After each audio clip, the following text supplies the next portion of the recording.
അനുഭവിക്കുന്ന പ്രശ്നങ്ങളുമായി ബന്ധപ്പെട്ട് പരാതി പറയുന്ന നടിമാരെ ഭീഷണിപ്പെടുത്തുന്ന സാഹചര്യമാണുള്ളതെന്ന് ഹേമ കമ്മീഷൻ റിപ്പോർട്ടിൽ മൊഴി.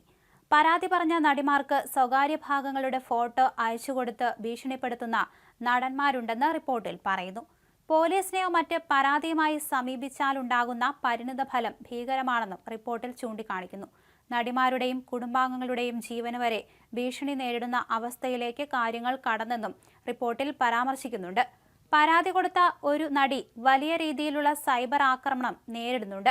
സ്വകാര്യ ഭാഗങ്ങളുടെ ഫോട്ടോ വരെ അയച്ചുകൊടുത്ത് അവരെ തളർത്തുന്ന നടന്മാർ മലയാള സിനിമയിലുണ്ടെന്ന മൊഴിയും പുറത്തു വന്നിട്ടുണ്ട്. അടിസ്ഥാനമായ മനുഷ്യാവകാശങ്ങൾ പോലും സ്ത്രീകൾക്ക് മലയാള സിനിമയിൽ ലഭിക്കുന്നില്ല എന്ന് വ്യക്തമാക്കുന്ന പരാമർശങ്ങളാണ് റിപ്പോർട്ടിലുള്ളത്.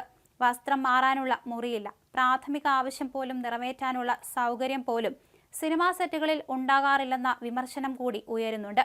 മലയാള സിനിമയിലെ താരരാജാക്കന്മാർക്ക് ലഭിക്കുന്ന സുഖ സൗകര്യങ്ങളൊന്നും ഒരൊറ്റൊരു നടിക്കും ലഭ്യമാകുന്നില്ല എന്നാണ് ഇതിലൂടെ വ്യക്തമാകുന്നത്.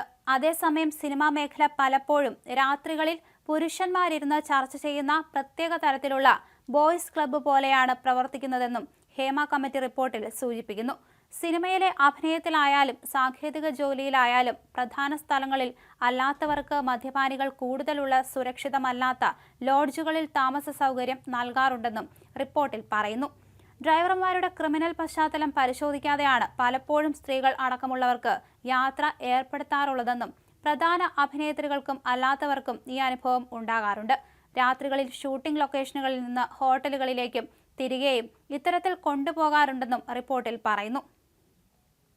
സിനിമകളുടെ സ്ക്രിപ്റ്റിനെ കുറിച്ചോ അല്ലെങ്കിൽ ഭാവി പ്രൊജക്റ്റുകളെക്കുറിച്ചോ ചർച്ച ചെയ്യുന്ന പുരുഷന്മാർ രാത്രിയിൽ ദീർഘനേരം ഇരുന്ന് ചാറ്റ് ചെയ്യുന്ന ഒരു പ്രത്യേക ബോയ്സ് ക്ലബ്ബാണിത്.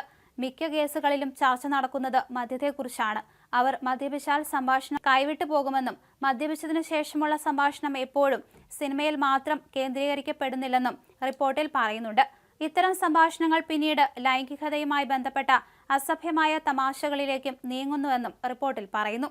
ഒരു നടിയുടെ അനുഭവം ഹേമ കമ്മിറ്റി റിപ്പോർട്ടിൽ ഉൾക്കൊള്ളിച്ചിട്ടുണ്ട്. മോശമായ അനുഭവം ഉണ്ടായതിന്റെ പിറ്റേ ദിവസം ഉപദ്രവിച്ചയാളുടെ ഭാര്യയായി അഭിനയിക്കേണ്ടി വന്ന സാഹചര്യമുണ്ടായെന്നാണ് നടിയുടെ ഞെട്ടിക്കുന്ന മൊഴി. തലേ ദിവസത്തെ മോശം അനുഭവം മാനസികമായി തളർത്തിയതിനാൽ ഷോട്ടുകൾ നിരവധി എടുക്കേണ്ടി വന്നു. അപ്പോൾ സംവിധായകന്റെ വിമർശനവും നേരിടേണ്ടി വന്നു. കരാറിലില്ലാത്ത തരത്തിൽ ശരീര പ്രദർശനവും ലിപ് ലോക്ക് സീനുകളും ചെയ്യേണ്ടി വന്നുവെന്നും മറ്റൊരു നടി കമ്മീഷന് മൊഴി നൽകി. മലയാള സിനിമയിൽ കാസ്റ്റിംഗ് കൗച്ചുണ്ടെന്ന വിവരമാണ് റിപ്പോർട്ടിൽ പ്രധാനം. സിനിമാ മേഖലയിൽ വ്യാപക ലൈംഗിക ചൂഷണമാണ് നടക്കുന്നത്. അവസരം കിട്ടാൻ വിട്ടുവീഴ്ച ചെയ്യണം. വഴങ്ങാത്തവർക്ക് അവസരങ്ങൾ ലഭിക്കില്ല. ചൂഷണം ചെയ്യുന്നവരിൽ പ്രമുഖ നടന്മാരുണ്ട്. വഴിവിട്ട കാര്യങ്ങൾ ചെയ്യാൻ സംവിധായകരും നിർമ്മാതാക്കളും നിർബന്ധിക്കുന്നു. സഹകരിക്കുന്നവർക്ക് പ്രത്യേക കോഡുണ്ട്. വിട്ടുവീഴ്ച ചെയ്യുന്നവരെ കോപ്പറേറ്റിംഗ് ആർട്ടിസ്റ്റുകൾ എന്ന് വിളിക്കുന്നു.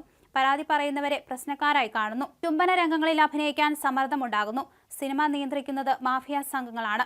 നിർമ്മാതാക്കളും സംവിധായകരും എല്ലാം അടങ്ങുന്ന 15-അംഗ പവർ ഗ്രൂപ്പ് പ്രവർത്തിക്കുന്നുണ്ട്.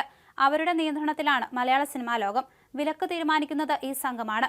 സിനിമാ രംഗത്തുള്ളത് പുറത്തേക്കുള്ള തിളക്കം മാത്രമാണ്. സിനിമയിൽ കടുത്ത ആൺകോയ്മ നിലനിൽക്കുന്നു. അവരെ രണ്ടാം തരക്കാരായി പരിഗണിക്കുന്നു. സ്ത്രീകൾ വ്യാപക അരക്ഷിതാവസ്ഥ നേരിടുന്നു. പലപ്പോഴും ശുചിമുറി പോലും നിഷേധിക്കുന്നു. തുണികളുടെ മറവിൽ വസ്ത്രം മാറേണ്ടി വരുമെന്നും റിപ്പോർട്ടിൽ പറയുന്നു.